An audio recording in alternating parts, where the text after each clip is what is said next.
That is the gateway to the west over at St. Louis, just over the river. We are at Worldwide Technology Raceway, formerly known as Gateway Motorsports Park, for round 3 of America's Rallycross Day. We had round 2 yesterday. Final was quite controversial, but it was very good fun. The drivers are loving the track. It's fast. We can see the water truck is out there now, watering the dirt sections. We've seen quite a lot of track development today, Bucky, and that's meant that the early races have found it a little bit tougher. Oh, yeah. They're doing some maintenance out there. It looks good. I don't think they're overwatering it. I could do with some of that water up here. I've just been like, those steps again. You're killing me with the steps, man. I thought everybody loved. I thought there were elevators over. That's good. Look, that's cool. Yes, I like that. What's that? Isn't that something? That's just something cat, isn't it? I don't know what it's called. It's got like a, what's it say? Super boom on the back. I want one anyway. Look at that. You can make dirt track stuff. The dude's got a sweeper. Look. I need that for the house. It's a lot of maintenance goes in, isn't it? And partly that's to keep the track clean for when we have a proper road race going on here, Bucky. This is a speedway, and you don't want to find dirt in turn 4. Yeah, look at the kicker there. Look how level that is across the top there. I was wondering if they had a little bit of an angle to give the cars attitude over that, but I think it's just the sideways, the turn prior to this jump that's kicking the cars up all angry. Sweeping most of the dirt off the road. Is that? I think that's turn 1, isn't it? Is that where the sweeper is? Yeah, yes. It is. So turn 1. That's the section, Bucky, where if you're on the outside, you're desperately trying to. We saw yesterday one of the RX2 guys just pointed the nose into the inside and managed to get across it, but everybody's running wide at that point where the dirt gets dragged on from that last corner. Yeah, it would be really nice to see if they left the marbles on the inside and cleaned the outside to create another lane. Do a cheeky little work. Maybe someone needs to start bribing the guy, don't they? Basically, look, I'm starting slot number 1. Just make sure you sweep just that bit on the inside. Yeah. You still have to win the start, though. That's true. Seen lots of different starts won this week, and I have to say Subaru looked incredibly strong during Q1. But since then, we've seen Arpin's Lowenbro cars. Him and Pecoy have been really good too. And we've seen some great starts as well from the VW, so they got their act together after Q1. So, been super close between them. We've had a qualifying session or 2 already, so have a look at this. This was Q2 earlier today. So this is Sandell, Atkinson and Arpin, who of course were the podium finishers yesterday, and Bucky, they've been in the same race all day today. Yeah, it's been great to watch these guys go after it. They've kept it clean up to this point.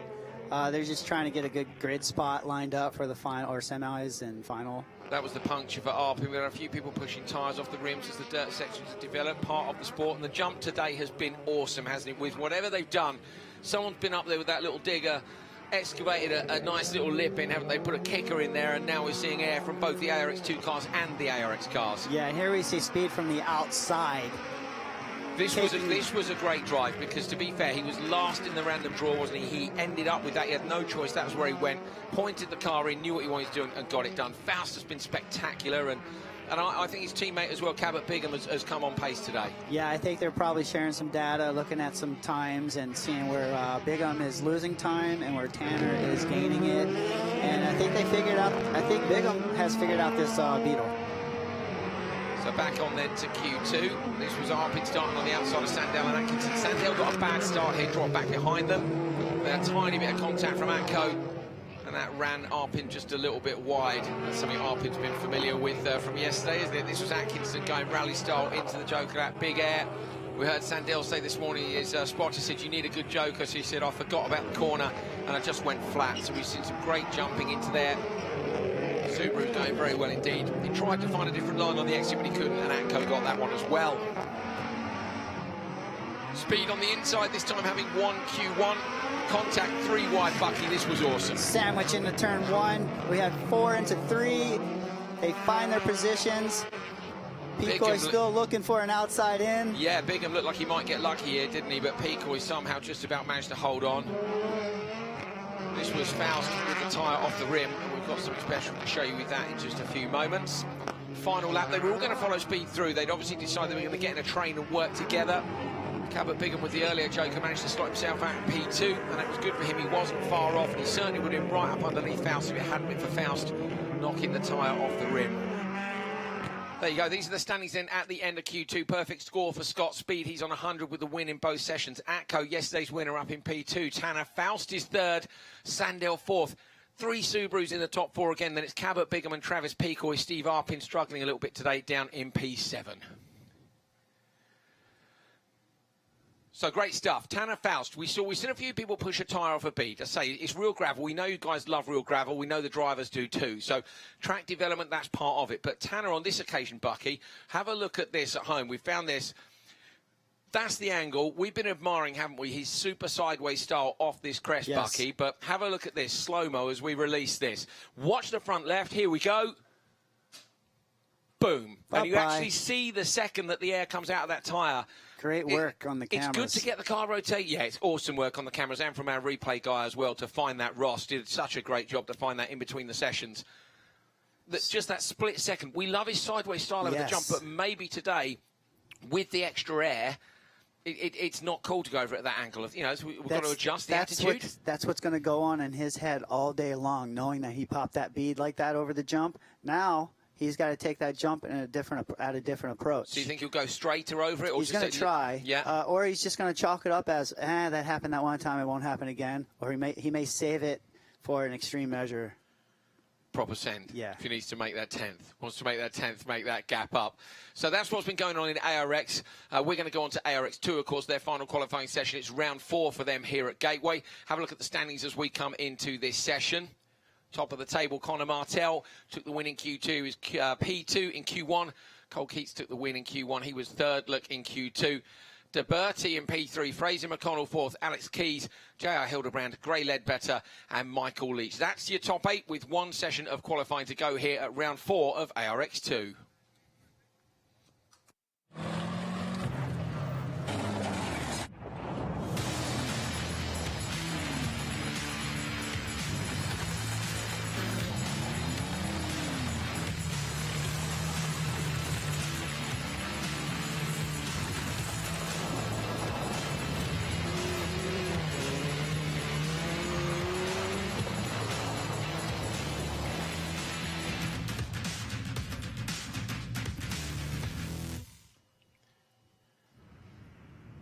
Well, there's the arch as they head into the pre-grid. It's super hot down there, so all the drivers are hiding away underneath that huge carport. We can see the spotters coming up the stairs just outside. Winded. Yeah, that spotters tower is right on top of us. They've got one more floor to go, and when they get there, they don't have aircon like we do. So there you go. Those are the stairs of doom, behind the beautiful stars and stripes, of course. But the stairs of doom have been, well, where's the spotters tower? Here we go. We left or right of where we are. We're going to go. We're going slightly to the right now. Where is it? There it is. There's the spotters tower. Some of the guys have chosen to spot. Bucky Lasek is running out the side now. Okay, here we go. We've got a live Bucky Lasek making his way from the commentary box. Where's he going? He's waving out the side. There he is. Right-hand side. There's Bucky. He's left the door hanging. He's coming back in again now. Here comes Bucky. Can he get back in before we cut to the camera? Oh, he's outside. He's going back out again. Where's he gone? There he is. Bucky. He's going to do a lap. He's going to go down. Lasek back up the stairs again. Bucky, there he is. Woo! Just don't make me go all the way down. Well, I want to see 12 seconds is the record for one of our team who's like a mega triathlete, dude. I want to see rail slide the whole thing. As long as I can take these off, it's on. Well, maybe we'll get you an extension cable so you can commentate it live. Well, that's it. The fun's over for us anyway for now. We've got some ARX2 cars on the line and good to go. So hopefully we can take a look at the grid for this one. Hank's about to release the cars. Quick casual look at his watch.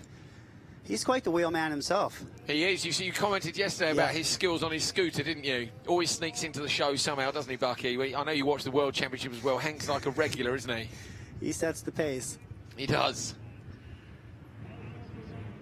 Some of the fans down in the fence just behind the service park, so they can get right down up next to the track there. They can't see the whole track there from there. They can see the whole track from the top of the grandstands, but you can get really close to that back straight where they come off the Joker and merge. It's all been groomed again, and these guys, same guys that have been in this race all day long, because at the moment, we thought in the last one, potentially Alex Keys was going to get promoted to the second race because of a problem for Fraser McConnell, but even with that problem, the track had got faster and McConnell made up the time. Here we go then, here's the grid for Q3 Race 1. Alex Keys on the inside, J.R. Hildebrand, Gray Ledbetter and Michael Leach. So 5th to 8th for these guys. There's the long shot at the side of the grid. Look at the heat haze. I say 100 degrees again here today. Lots of the spectators are underneath umbrellas, the marshals too. Lots of volunteers working here. Thank you to them for their time. Ready to race light goes out. This is it, crunch time for qualifying. Gray Ledbetter with not the best of starts. Michael Leach going to get around, try and shut the door. Squeezes JR Hildebrand. Hildebrand in between the two cars. Keys going to get released from that. Leach runs a bit wide on the dirt, but I think he's in front of JR. He's going to have to try and shut the door because Hildebrand will go inside if he gets the shot, and he can't this time. Everybody quite sensible there, Bucky. They're used now to the fact this track's being watered and they're having to fill their way into the dirt section on turn 1. It looks like the guys have done a really good job watering the track. They haven't overdone anything yet. Let's see this joker right here by JR. JR goes in early, and okay, this time, yeah, it's not so wet, is it? And they get it right. So, okay, JR Hildebrand now, and Gray Ledbetter can put the chase on the guys out front. The spotters are going to be watching that gap and seeing what it is. Look at the minute, it's 4.0 back to Hildebrand. What do we think it is? 3-ish, don't we? But then you've got the extra exit speed from the Joker to account for as well. Yeah, depending on your exit on that Joker, I'd say about 3 seconds. Alex Keys, I wonder if the track, I don't think the track's been watered anywhere nearly as much here, but we've seen a lot of dust, so these guys could finally find themselves able to set a time which is competitive with the guys in race 2, which would be great. And that's really good to hear. I'm a little bit worried on the exit of the Joker, hitting that outside apex curbing. Someone might get it here on the front left. Leach goes, but Leach has lost time. Look, and Hildebrand from 4 seconds back is, 3 seconds off the back of Leach, has managed to get past, but somehow Leach slots in front of Ledbetter, so JR Hildebrand hoping that he can get a decent lap in here and try and overlap Keys. Keys' car, when we saw it up close, you see it on the long shots, you're like, oh wow, they did a great job repairing that. When James showed us around it, like that that was a serious last-minute repair, wasn't it? The team did well to get that back out. Tape the panels so the panels aren't flying off. So he's gone Joker 3. Doesn't wait until the last lap, and that's in response to Hildebrand. So, as we said in the previous session, extra exit speed that gets the slingshot on JR Hildebrand. Definitely now the spotters are getting into the rhythm of this circuit when they need to go. We're actually seeing quite often, you know, we're used to seeing Jokers on lap 4, right, but we're seeing people respond, and quite often the order is set by the end of lap 3 because people have responded to the previous lap Jokers. It's really easy for me to decide when my driver would take the Joker, just because if the cars in front of me are piling up or battling, then I'm going to peel off and take the Joker. Yeah, absolutely. And you get to choose that for yourself sometimes too, don't you? When you might want to go Joker, it's not all down to the spotter. You can make that choice yourself if you want to. It is nice to have those ears, those the voice in the ears though, so you can have the confidence. Did you have much in your ears? Like how much? I liked it. I like to have people talking. I had Dan Actal last as my spotter, and I was just like, I don't mind talking in my ears at all. Keys takes this one from Hildebrand. Leach and Ledbetter. Time for Keys is a 2:52.0. So that is pretty similar to the pace from yesterday's Q2. Looking back at the results, we've got the results for the previous session we have it right in front of us. So that's the target anyway. 2:52, I'm pretty sure, thinking about it, they were 10 to 12 seconds slower than the supercars, and I've still got speed time up on the timing screens in front of us. So I think potentially you could go a little bit quicker than that if the track conditions are in your favour. Just 9/10 of a second between Keys and Hildebrand, and it's Michael Leach and Gray Ledbetter. So Leach with a good start off the outside. He did have a really good start, but he had nowhere to go, nothing to do with it, because JR and Keys were on the inside. Quite a lot of wet on the tarmac there. I thought Gray was going to benefit there. Yeah, he didn't quite get wide enough. And I was interested here that he didn't shut the door too early. Little bump by Gray, like, get it going. Yeah, exactly. Nicely done. Decent Joker from both. This was the merge. Michael Leach got Gray Ledbetter just. She held that inside line, which is what I'm keen to see. I'm sure someone can make that work, holding the inside line. I think it's going to come down to a really late braking move to hold someone off. If you move too early, then it's going to open the door. Let's get down to James right now. We're here with JR Hildebrand. He's just come off the track. He's still got his helmet on, but I wanted to ask him a bit about the track out there. A lot of the guys in the morning were saying it was getting slippy. It's a little bit of a different driving style. What's your take on that? Yeah, it's definitely kind of trying to find that balance for sure. You know, it's you know, even on the start for us, you know, after the track got watered, you know, I feel like the watering yesterday isn't quite as it's not like drenching the track. So if you're the first ones out, you're not having to totally tiptoe around. But you know, definitely for us, I think same kind of thing. This first heat's out, it's just going to be slower. Like Alex and I are you know, quick enough to be with those other guys, but. You know, the track's still kind of coming in as our race goes on. You know, the big thing right now is, man, on the start, it's like a slip and slide when you hit that first dirt section going through the pavement area. Like, it's super wet through there. So that's making things exciting for sure. Great. Well, thank you. Good luck the rest of the weekend. Thanks, man. We spotted that water, didn't we, across the exit of Turn 1, or just where the dirt section comes on. I'm guessing that's where they were grooming it, and then we had the sweeper out as well. So here we go. One more race to go of qualifying of ARX 2. Here's the lineup for Q3 race 2. Connor Martell on the inside from Brad DeBerti, Cole Keats and Fraser McConnell. Very windy somewhere, isn't it, on one of our cameras? Martell currently at the top of the standings. Keats is in second, DeBerti third, McConnell fourth. A win for Keats in Q1, a win for Martell in Q2. Very even start again. Fraser McConnell gives him some room on the inside. Martell's going to try and hold on for DeBerti. DeBerti goes brave round the outside across that damp section. I like what Keats did there. A little bit sideways. Keats is underneath them. Fraser McConnell going to try and get underneath DeBerti as well as DeBerti too far out in the loose. Fraz waits on the throttle. He's up the inside, but DeBerti's got the left now into the tarmac section. Fraz going to try and go round the outside. Is he on the way to the jump? McConnell's got the whole shot. Let's see as they come over. Oh, huge jump from McConnell down into the Joker. DeBerti goes with him. That's big air time for the ARX 2 guys, isn't it? These guys are sending it right now. The track looks fast.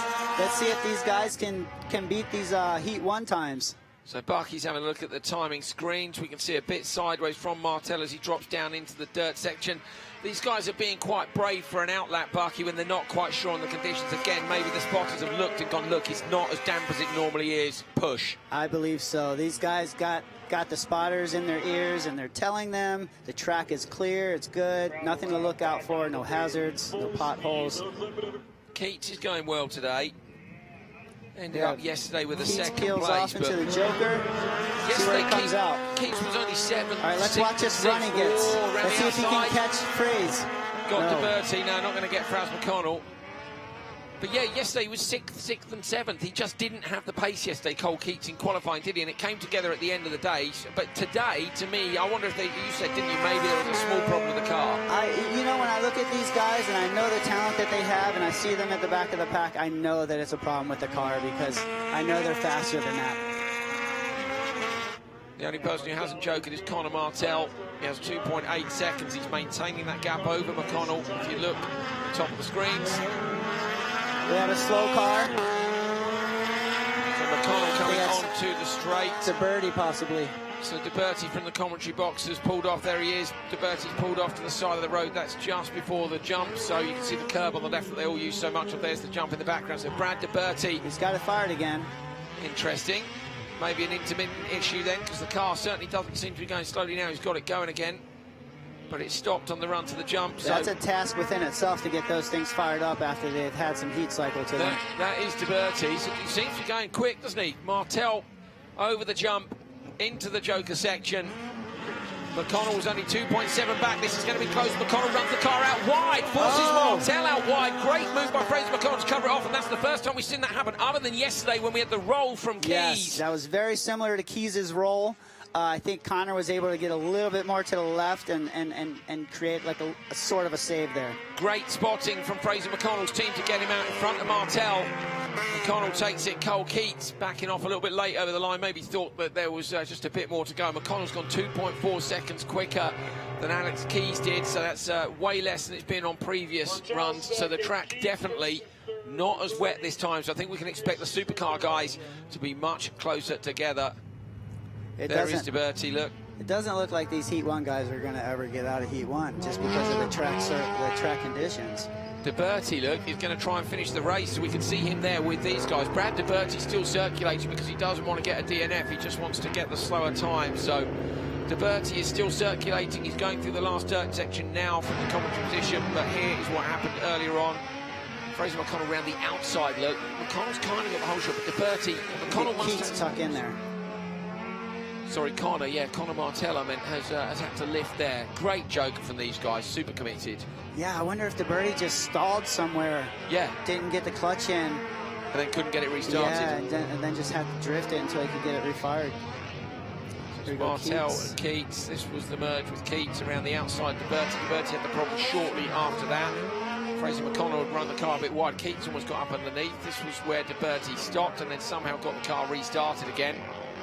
Into the joke lap. Now this is what we've been saying all weekend long, is can you defend from the inside? And you can, because what McConnell's done there is forced basically Connor Martell to lift. It was too late for Connor to make a decision if he was going to go right or left, and Fraser just stuck it in the middle.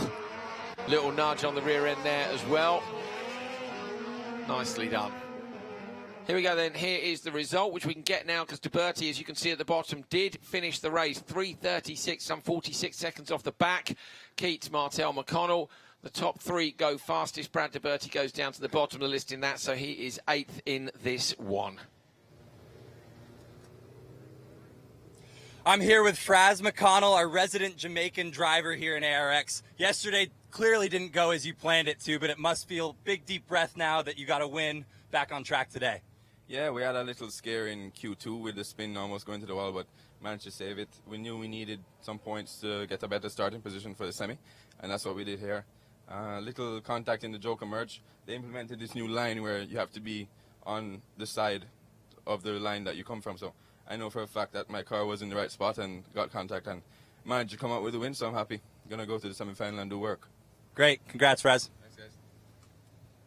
Interesting what Fraz was saying there then. So obviously overnight, maybe there's been another driver's briefing this morning and they're asking them to stay on their line on the exit of the Joker, whether they stay right or not. So Fraz basically, that's a driver saying, no, I know my car was in the right, because he felt the contact, didn't he, with Martell? Yeah. He's like, no, I'm just saying I was in the right place. Defended himself before. So Martell takes the top qualifier spot from Cole Keats, Brad DeBerti and Fraser McConnell. So those guys will start on the front row. It will be Martell and DeBerti in semi-1. It will be Keats and McConnell in semi-final number 2. Then Keys, Ledbetter, Hildebrand and Michael Leach, of course, all going through as well. But it is Martell with the top qualifier spot in ARX2 round 4.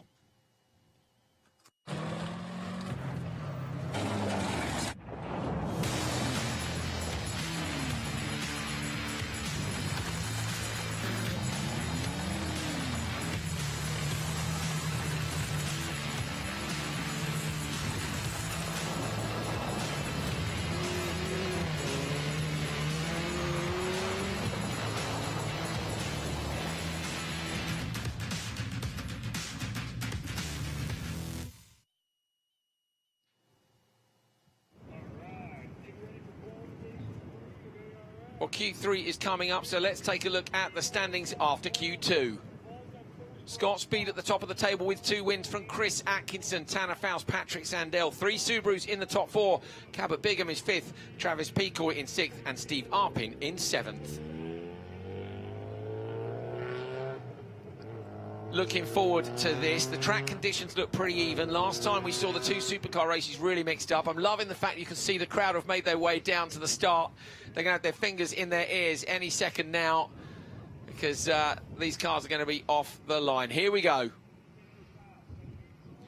Here's the lineup then for Q3 Race 1. Steve Arpin inside Travis Pecoy and Tanner Faust.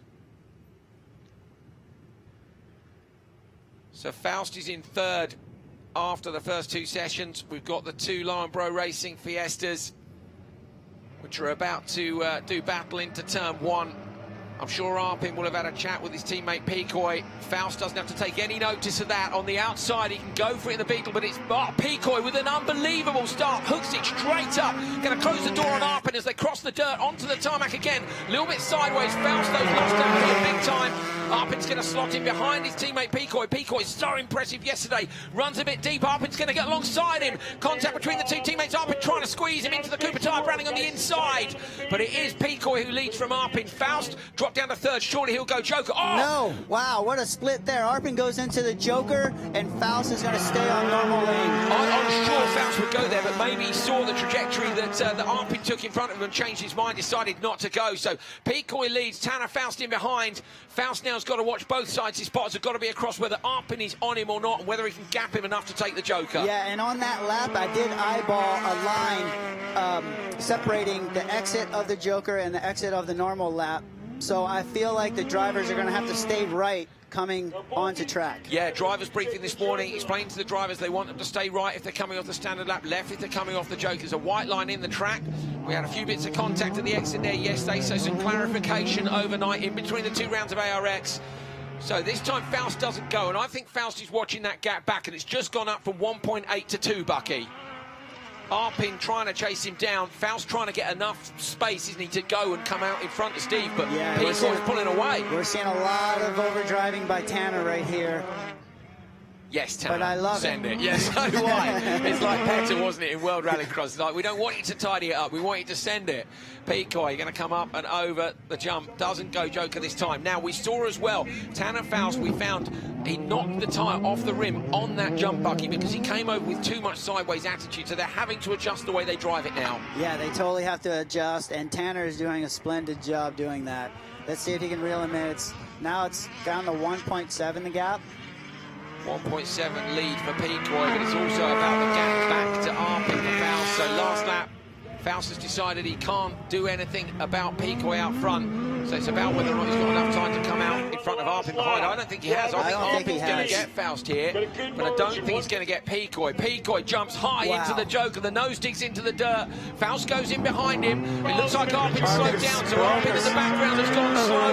We're looking up. Faust comes out. Where's Steve Arpin? You saw him in the rear of your shot there. Steve Arpin is on a go slow. We thought he was going to get him, but it's Picoy who holds on out front, sends up a big dirt rooster tail, comes around and over the crest into the last corner. It's Travis Picoy who takes race 1 of Q3 with Faust behind. He would have lost out to Arpin. We need to find Arpin on the track. You can see him in the rear of your shot. Going through the last turns now. I wonder if he's got a puncture. Right, he has. Front right is off. Bucky Lasek nicely spotted there around the right-hander, and Steve will be really disappointed with that, but got to manage those tyres.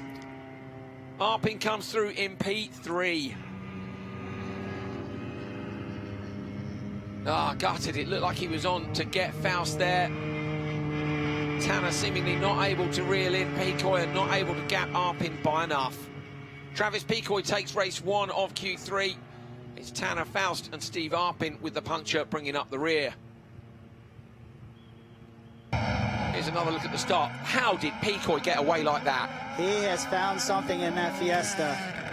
He seems so comfortable in this weekend compared to Mid-Ohio. We know that he said he needed to get hold of the car by the scruff of the neck and really drive it. He felt he wasn't driving hard enough. He's definitely doing that here. But that start was epic. Not bad for a rookie. No, not bad for a rookie at all. 18 years old, Travis Picoy, stepping up from ARX2 into ARX, proving that that ladder works. Clips the tyres on the inside. You can see the white line that's been painted down the track there. Yesterday, Arpin dug the car in on the nose end. You can see him in the background. That was when he was going slowly. Second half of the last lap. But it was Travis Picoy getting the job done here in Q3. Tanner Faust following him over the line.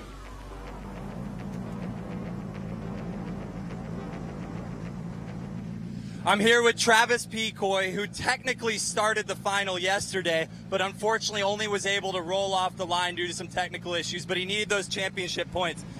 That looked great out there. It must feel good. Yeah, I felt like I had a pretty clean session. My start was perfect, and I got a jump on both the guys, was able to get out front and had a clean racetrack the rest of the way.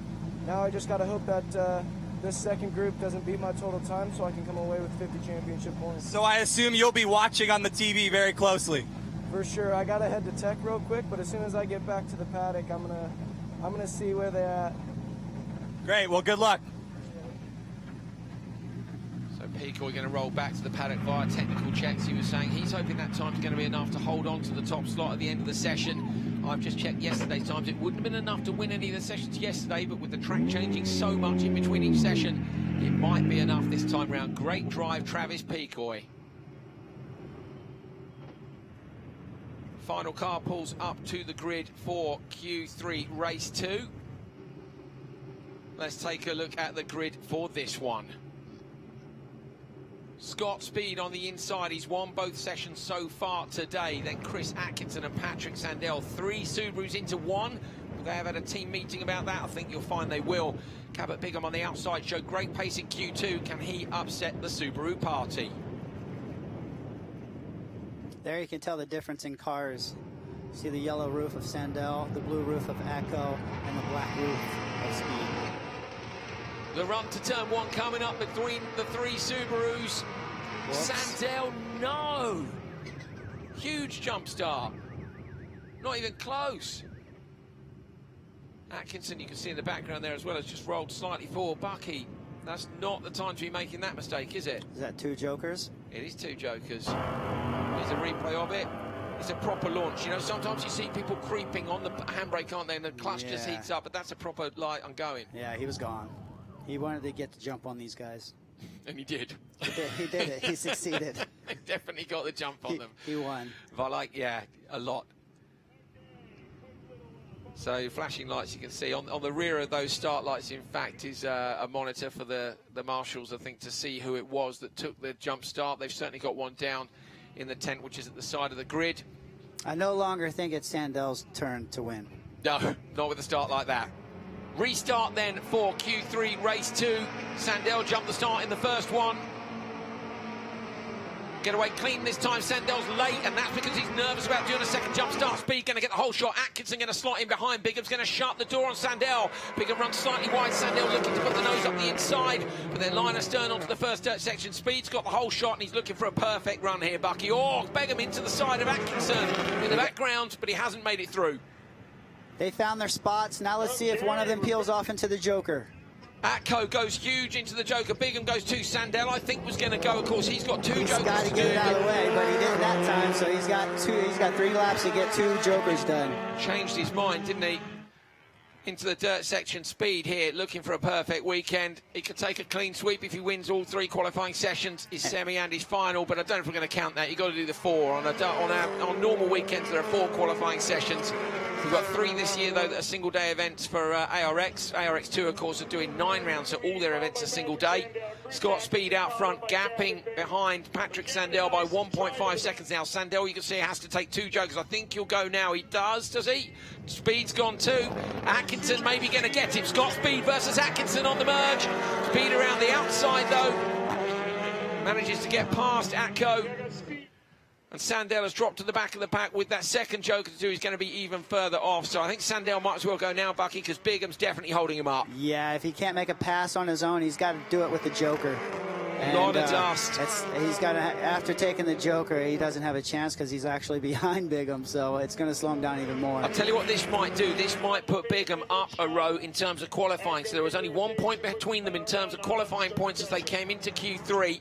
And with Sandell finishing behind him here, I think that Bigham is going to get a front row start for the semi-final. So Sandell maybe going to drop back.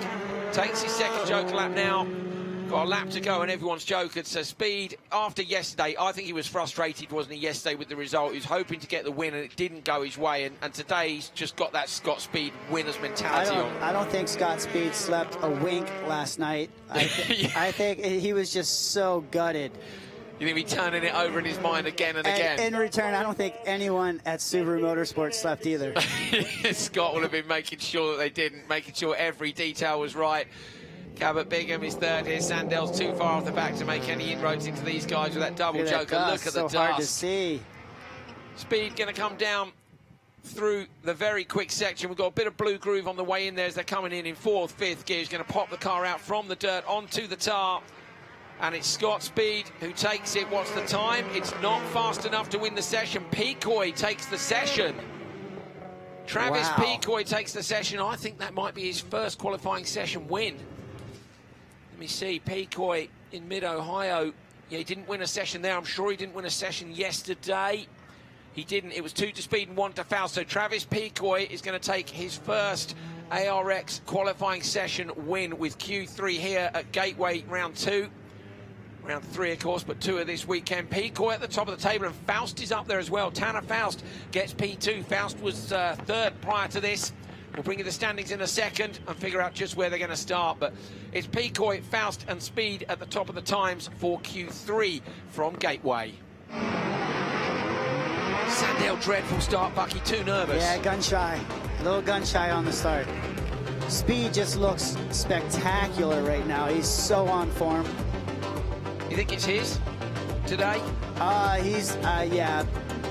No one's, unless he has a misfortunate. I mean, he did have a clear run here, Bucky, and both Picoy and Faust have gone faster, you know? It's true, but I think the track has actually fallen the opposite way this time.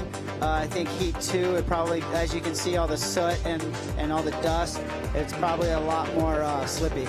And potentially Speed as well out front, doesn't really need to, he knows he's going to get the TQ spot, doesn't he, top qualifier, maybe looking after his tyres as well, making sure he takes the safe lines. Whatever happens, going to have a great fight this afternoon, but it is Speed who won the race, it's Picoy who won the session.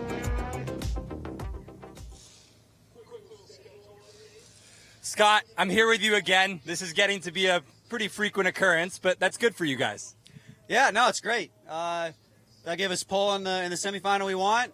From there, hopefully it's two more solid starts, and hopefully we can finish this weekend.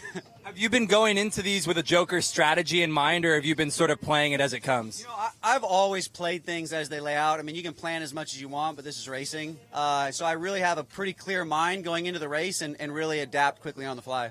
Great. Well, it's obviously working so far. Good luck. Let's take a look at the standings after Q3. Scott Speed at the top of the table with wins in Q1 and Q2, but Travis Picoy with the win in Q3 moves up to second after qualifying. Great performance by the 18-year-old. Tanner Faust is third, so it's Speed versus Faust in semi-final one. That's what we like to see. It'll be Picoy versus Atkinson. Atkinson with the win yesterday. Then it's Bigham, Sandell and Arpin. Very nice stuff from Scott Speed, you know, taking the top qualifier here. Bucky, you know, he said it, didn't he? I want to finish this weekend. That's a reference to yesterday. He hates it when he doesn't get to go in the final and try to take the win. A puncture took him out. You know what I mean? That's, as a driver, that's horrible. You don't want it. Of course, no, you don't want it. But, I mean, he's trying hard enough today that he was risking punctures. Do you think he was saving the car there in terms of pace? Because the outright pace, and what was the times? That Picoy did a 2:39.4, Faust a 2. In fact, Picoy's time, look, is 2 seconds quicker than Faust.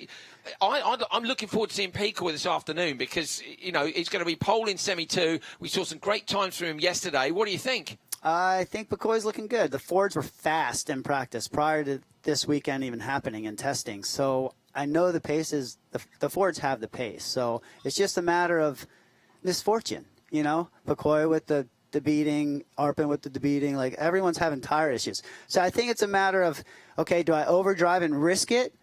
Or do I just drive my line like Scott does and just take the win?